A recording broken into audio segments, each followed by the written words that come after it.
నేడు విశాఖలో కాగ్నిజెంట్ శాశ్వత క్యాంపస్ నిర్మాణానికి శంకుస్థాపన జరగనుంది. ముఖ్యమంత్రి చంద్రబాబు భూమి పూజ చేయనుండగా రాష్ట్ర విద్యా, ఐటీ, ఎలక్ట్రానిక్స్ శాఖల మంత్రి నారా లోకేష్ సైతం కార్యక్రమానికి హాజరు కానున్నారు. కాగ్నిజెంట్ 1583 కోట్ల పెట్టుబడి పెడుతుండగా 8000 మందికి ఉపాధి లభించనుంది.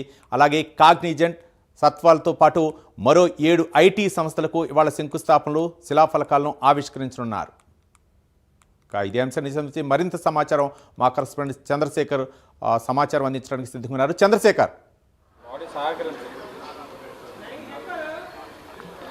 రైట్ రవి, చూసుకుంటే విశాఖలో ఈరోజు ముఖ్యమంత్రి నారా చంద్రబాబు నాయుడు అయితే పర్యటించనున్నారు. ఆయనతో పాటుగా కూడా రాష్ట్ర ఐటీ విద్యాశాఖల మంత్రి నారా లోకేష్, ఇన్ఛార్జ్ మంత్రి శ్రీ డోల వీర బారాంజనేయ స్వామి కూడా ఈరోజు విశాఖలో పర్యటించనున్నారు. ముఖ్యంగా చూసుకుంటే విశాఖలో ఈరోజు ఏదైతే కాగ్నిజెంట్కి సంబంధించినటువంటి ఐటీ సంస్థ ఏదైతే ఉందో ఐటీ సంస్థకు సంబంధించినటువంటి భూమి పూజను కూడా చేపట్టనున్నారు. ముఖ్యంగా చూసుకుంటే ఇటీవల జరిగినటువంటి సిఐఏ సమ్మిట్లో ఏదైతే కాగ్నిజెంట్కి సంబంధించినటువంటి సంస్థ అయితే ఎంఓయూ కుదుర్చుకోవడం అయితే జరిగింది. దాదాపు 1583 కోట్ల రూపాయలతో ఇక్కడ పెట్టుబడులు అయితే పెట్టనున్నారు. దాదాపు 8000 నుంచి 10,000 మందికి కూడా ఉద్యోగ ఉపాధి అవకాశాలు కూడా లభించనున్నాయి. ఈ నేపథ్యంలో కాగ్నిజెంట్తో పాటు మరో 8 సంస్థలకు కూడా ఈరోజు శంకుస్థాపన కార్యక్రమాన్ని అయితే పెట్టేటటువంటి పరిస్థితి కనిపిస్తుంది. ముఖ్యంగా చూసుకుంటే ఈరోజు ఉదయం 11 గంటల 15 నిమిషాల ప్రాంతంలో మధురవాడ ఐటీ హిల్స్కి సంబంధించినటువంటి 2వ నెంబర్ ఐటీ హిల్స్ వద్దకైతే ముఖ్యమంత్రి నారా చంద్రబాబు నాయుడు హెలిప్యాడ్ ద్వారా చేరుకుంటారు. అక్కడ ల్యాండ్ అయిన తర్వాత ఏదైతే కాగ్నిజెంట్ సంస్థకు సంబంధించినటువంటి దానికి సంబంధించి భూమి పూజ, శంకుస్థాపన కార్యక్రమాన్ని కూడా నిర్వహించనున్నారు. ఆయనతో పాటు కూడా రాష్ట్ర ఐటీ విద్యాశాఖల మంత్రి కూడా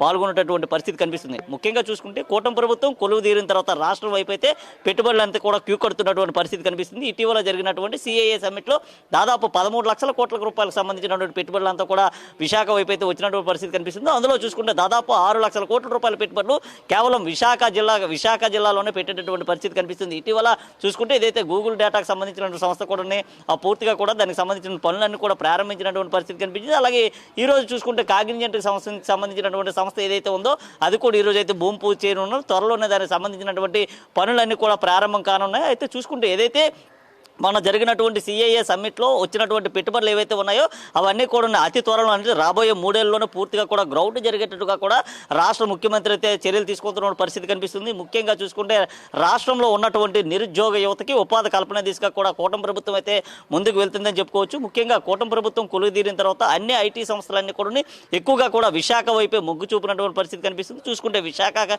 సంబంధించినటువంటి ఐటీ సంస్థలు ఇప్పటికే కూడా క్యూ కొడుతున్నాయి. పెద్ద ఎత్తున కూడా పెట్టుబడులు పెట్టేందుకు కూడా సిద్ధమవుతున్నాయి. ఈ నేపథ్యంలోనే ఈరోజు చూసుకుంటే కాగ్నిజెంట్ సంబంధించినటువంటి ఐటీ సంస్థ ఏదైతే ఉందో ఐటీ సంస్థ అయితే అతి త్వరగానే కూడా ఇక్కడ పెట్టుబడులు పెట్టేందుకైతే సిద్ధమైంది. ఈ రోజు దానికి సంబంధించినటువంటి శంకుస్థాపన కార్యక్రమం కూడా జరగనుంది. శంకుస్థాపన కార్యక్రమం అనంతరం కూడా ఇక్కడ ఉన్నటువంటి ఏదైతే అధికారులతో కూడా ముఖ్యమంత్రి నారా చంద్రబాబు నాయుడు దాదాపు అరగంట నుంచి గంట పాటు కూడా చర్చించనున్నారు.